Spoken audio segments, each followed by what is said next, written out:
একটা মসমস ভাব হয়ে গেছে, আর ভিতরটা একদম সফট আর রসালো। দেখিয়ে দিচ্ছি, দেখেন। আসসালামু আলাইকুম ভিউয়ার্স, খুব মজাদার একটা রেসিপি নিয়ে হাজির হয়েছি। সেটা হচ্ছিল কলা। আমি এই কলা দিয়ে খুব মজার পিঠা বানিয়ে দেখিয়ে দেবো, আর সেটা কত সহজ এবং কত লোভনীয় হয় সেটা দেখিয়ে দিচ্ছি। আর এই কলার পিঠাটা তৈরি করার ক্ষেত্রে আপনারা যে কোনো কলা দিয়েই কিন্তু পিঠাটা তৈরি করে নিতে পারবেন। তাহলে আমি পিঠার খামিরটা তৈরি করে দেখিয়ে দিচ্ছি। আমি এখানে 1 টেবিল চামচ পরিমাণ টক দই নিয়েছি। আমি এখানে মিডিয়াম সাইজের একটা ডিম নিয়েছি। 1 টেবিল চামচ পরিমাণে চিনি নিয়েছি। ছোট্ট 1 চামচ পরিমাণে বেকিং সোডা নিয়েছি। স্বাদ মতো লবণটাকে দিয়েছি। সবগুলো উপকরণ দিয়ে খুব সুন্দর করে আমি মিক্স করে নিচ্ছি। সব কিছু মিক্সড হয়ে গেছে। আর একটু খেয়াল করে দেখবেন যে চিনিটা গলে গেছে কিনা। চিনিটা আস্তে থাকলে আবার পিঠা বানাতে সময় কিন্তু একটু ঝামেলা হবে। তো সেক্ষেত্রে আমার চিনিটা কিন্তু ফুলফিল গলে গিয়েছে। এখন আমি এর ভিতরে ময়দা অ্যাড করে দিচ্ছি। এখানে 1.5 কাপ পরিমাণে ময়দা অ্যাড করে নেবো। এখানে 1 কাপ দিলাম আর 1/2 কাপ দিয়ে দিলাম।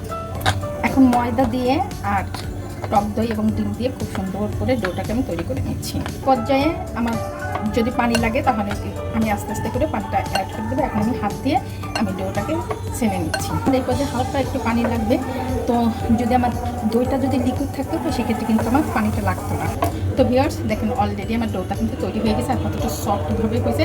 আমি এখন এর ভিতরে 1 চামচ পরিমাণ ঘি দিয়ে 10 মিনিটের জন্য রেখে দেবো। আর এই ঘিটা দেওয়ার কারণে পিঠাটার স্বাদটা আরও দ্বিগুণভাবে বেড়ে যাবে আর খুবই সুন্দর একটা সুঘ্রাণ লাগবে। তো আমি এখন একটা ঢাকনা দিয়ে ডোটাকে ঢেকে রেখে দিচ্ছি। আমি ডাইরেক্ট 10 মিনিট পরে ফিরে আসছি। তো ভিউয়ার্স 10 মিনিট পরে ফিরে আসছি। এখন আমি ডোটাকে আর একটু করে সুন্দর করে মেখে নিচ্ছি। আর এটা 2-1 মিনিট মাখলে পরে আর একটু ডোটা খুব সুন্দর সফট হয়ে যাবে।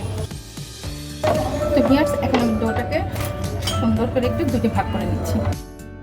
1 ভাগ একটা সাইডে রেখে দিচ্ছি। এখান থেকে আমি 3টে পরিমাণে লেচি কেটে নিচ্ছি।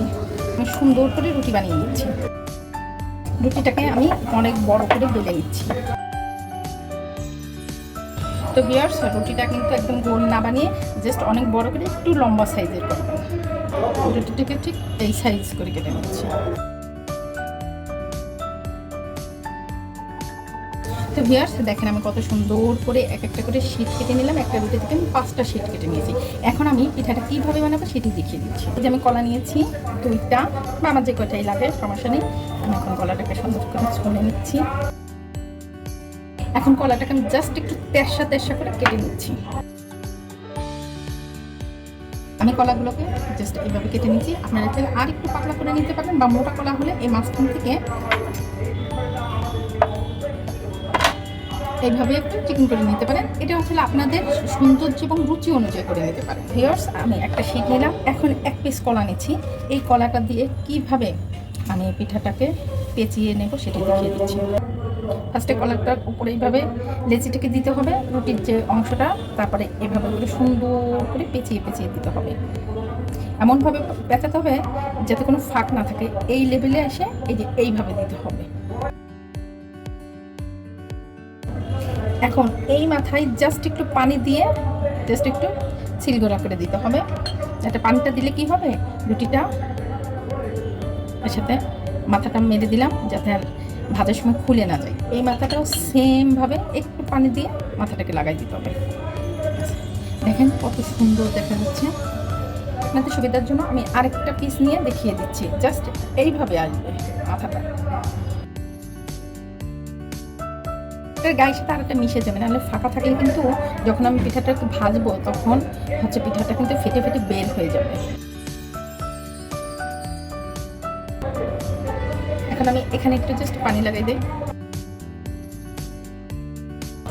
এই মুখটাতেও একটু পানি লাগিয়ে দিই। দেখেন কত সুন্দর শেপটা দেখা যাচ্ছে।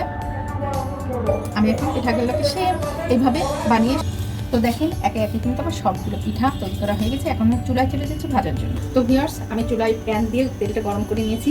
তেলটা কিন্তু খুব হাই স্পিডে গরম হবে না, একদম নর্মাল তাপমাত্রায় থাকবে। এইভাবে করেই কিন্তু পিঠাটাকে ভাজতে হবে। হাই স্পিডে দিলে কিন্তু পিঠাটা উপরে লাল হয়ে যাবে, ভিতরে কাঁচা থাকবে। তো রুটিটা কিন্তু আমাদের খুব বেশি মোটা করা যাবে না, আবার একদম ফিরে পাতলা করা যাবে না, মানে মিডিয়াম একটা রুটি, না পাতলা না মোটা, এভাবে কিন্তু আমাদের রুটিটা বেড়ে নিতে হবে। যদি আমার চ্যানেলে নতুন হয়ে থাকেন প্লিজ আমাকে একটা লাইক কমেন্ট শেয়ার করবেন, কমেন্টস করে জানিয়ে দেবেন আমার রেসিপিগুলো আপনাদের কাছে কেমন হবে। যদি ফেসবুক থেকে দেখে থাকেন অবশ্যই একটা লাইক এবং ফলো দিয়ে রাখবেন।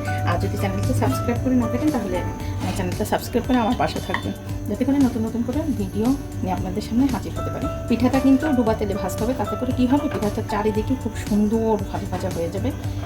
তো এভাবে করে আমি আস্তে আস্তে করে পিঠাগুলোকে ভেজে নিচ্ছি। এখানে আস্তে আস্তে পিঠাগুলো কত সুন্দর করে একা থেকেই ফুলে ফুলে উঠতেছে। আমি এখন পিঠাগুলোকে উল্টিয়ে দিচ্ছি। তো ভিউয়ার্স, আমার পিঠাগুলো কিন্তু অলরেডি ভাবে হয়ে গেছে। এখন আমি পিঠাগুলোকে উঠিয়ে নিচ্ছি। আর দেখতে দেখেন কতটা কিউট লাগছে, আর খেতেও কিন্তু সেই দুর্দান্ত একটা মজা লাগবে। তো ভিউয়ার্স, আমি পিঠাগুলোকে উঠিয়ে নিয়েছি, আর বাকি যে পিঠাগুলো ভাজা হয়নি সেগুলো চুলায় রয়েছে। এইভাবে করে আমি বাকি পিঠাগুলো ভেজে নিচ্ছি। একে একে সবগুলো পিঠা দেখুন কত মজা করে ভেজে নিলাম। আমার অলরেডি লোভনীয় স্বাদে কলা দিয়ে পিঠাটা বানানো হয়ে গিয়েছে। আমি আপনাদের ভিতরটা একটু দেখিয়ে দিচ্ছি, এটা তো কতটা জুসি আর কতটা মজা হয়েছে। উপরে খুবই মজার একটা মসমস ভাব হয়ে গেছে, আর ভিতরটা একদম সফট আর রসালো। দেখিয়ে দিচ্ছি, দেখেন। আর খেতে কিন্তু খুবই দুর্দান্ত। বাচ্চাদের টিফিনে কিন্তু এই জাতীয় পিঠা কিন্তু বানিয়ে দিতে পারেন, বা মেহমান আসলে কিন্তু চটজলদি আমরা এই ধরনের নাস্তা বানিয়ে মেহমানদের সামনে কিন্তু দিতে পারি। তো এই পর্যন্ত সবাই ভালো থাকবেন, সুস্থ থাকবেন। নতুন নতুন ধরনের রেসিপি নিয়ে আবার সামনে হাজির হব। আল্লাহ হাফেজ।